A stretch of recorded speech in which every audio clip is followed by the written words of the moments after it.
Haunted বা ভূতুড়ে গ্রাম কুলধারা। তো আসুন শুরু করা যাক কুলধারার ইতিহাস।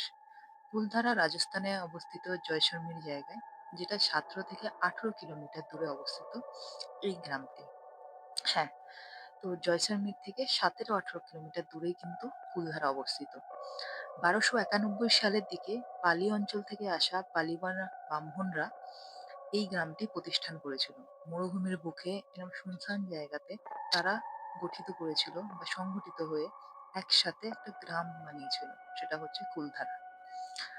বলে নাকি প্রথম দিকে এই কুলধারা কৃষি ব্যবস্থাতে এবং অর্থনৈতিকভাবে অনেক বেশি বিখ্যাত ছিল, মানে অনেক সুযোগ সুবিধা ছিল। তারপর নাকি কুলধারার ক্রমশই পরিকল্পিতভাবে এখানে নানান রকমের গ্রাম এবং অনেক কিছু গড়ে ওঠে ব্যবসা বাণিজ্যের জন্য। এখানে প্রশস্ত রাস্তা, পাথরের বাড়ি, কুয়ো, মন্দির ও জল সংরক্ষণের বিশেষ ব্যবস্থাও ছিল। কুলধারা ছাড়াও আশেপাশে আরো 83টি, মানে 83টি গ্রাম ছিল, যেখানে এই ব্রাহ্মণরাই থাকতো কিন্তু, যাদেরকে পালিবারা ব্রাহ্মণ বলা হতো। এইবার কথাটা আসছে যে হঠাৎ করে এমন কি হলো যে রাতারাতি প্রত্যেকে এই গ্রাম ছেড়ে চলে গেল।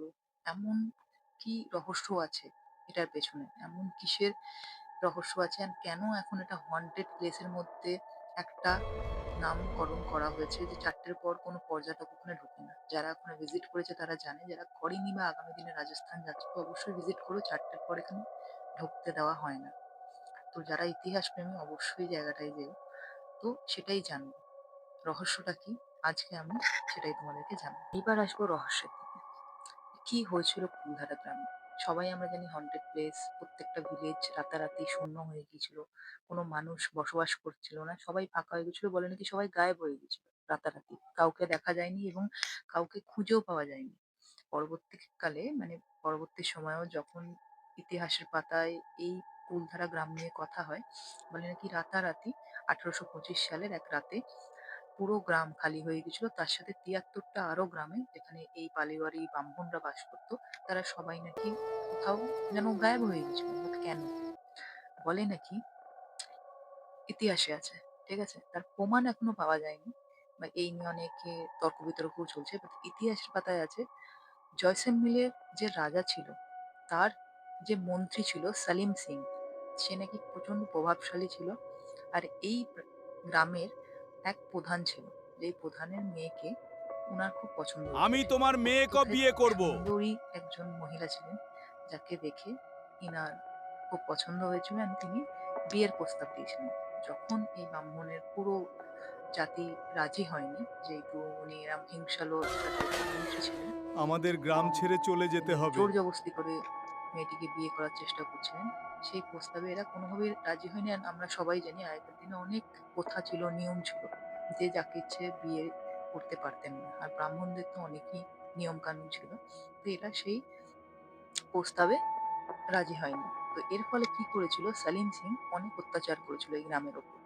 এই অত্যাচারের পর ওদের পুরো ব্রাহ্মণ জনসম্প্রদায় একসাথে হয়ে, পুরো জাতি ওরা একসাথে হয়ে এইটা ডিসিশন নিয়েছিল যে ওরা গ্রাম ছেড়ে দেবে, কিন্তু এই মেয়েকে ওনার হাতে তুলে দেবেন না।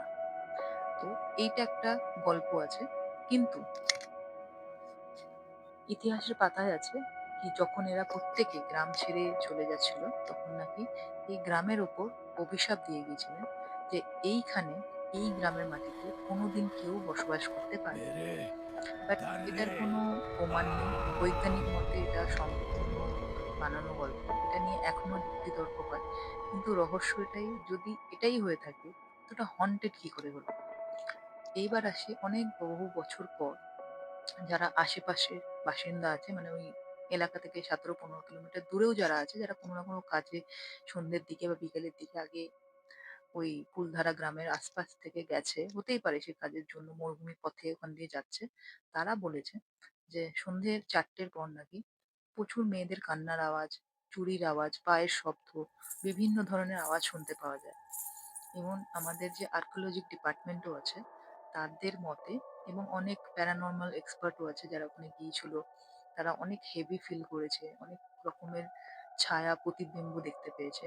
তাদের মতে এটা পুরোটা হন্টেড। কেন হন্টেড? এটা নিয়ে তো এই একটাই গল্প ইতিহাসের পাতায় উঠে আসছে। আর তো কোনো গল্প এখনো অবধি পাওয়া যায়নি। কিন্তু হ্যাঁ, ওটা হন্টেড বলে ফাইনালি আমাদের আর্কোলজি ডিপার্টমেন্ট যারা ছিল এবং আমাদের পুরাতত্ত্ব বিভাগ, পুরো আমাদের ইন্ডিয়ার গভর্নমেন্ট মিলে এই জায়গাটাকে one of the most haunted place এর মধ্যে একটা করা হয়েছে। ৪ টের পর এখানে ঢোকা নিষিদ্ধ করা হয়েছে। এরকম অনেক অ্যাক্টিভিটি যেগুলো পরবর্তী যুগে ধরা পড়েছে, যেগুলো স্বাভাবিক না। যার হয়তো কোনো বৈজ্ঞানিক প্রমাণ নেই। আমিও আপনাকে প্রমাণ দিতে পারব না। বাট হ্যাঁ, এটা। তোমাদের কি মনে হয়? এটা ইতিহাস, এটা ভৌতিক গল্প, নাকি কোনো রহস্য এর মধ্যেও আছে? তো তোমরা নিশ্চয়ই জানিও যে এটা অভিশপ্ত কোনো গ্রামের কথা। তোমাদের কি মনে হয়? ১৮২৫ এর এই ঘটনাটা কি ছিল? ডেফিনিটলি কমেন্ট করো। Thank you.